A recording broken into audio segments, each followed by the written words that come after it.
صحيح مسلم يقول النبي عليه الصلاة والسلام في دعاء السفر: وأعوذ بك من الحور بعد الكور. كثير الناس لا ينظر إلى هذه أو لا يشعر بها، لا يشعر أنه بحاجة إلى الثبات على الطاعة،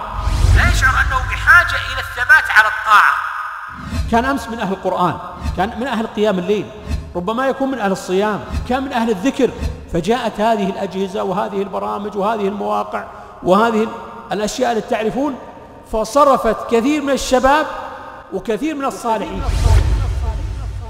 ورأيت مرة أحد الشباب وهو من الصالحين أحسبه والله حسيبه ومن طلاب العلم، أذن للصلاة فصلى ركعتين خفيفتين تجوز فيهما، ثم أخرج الجوال وأخذ يقلب في المواقع، يقلب في البرامج، يقلب إلى أن حضرت الإقامة فقام وأقام الصلاة.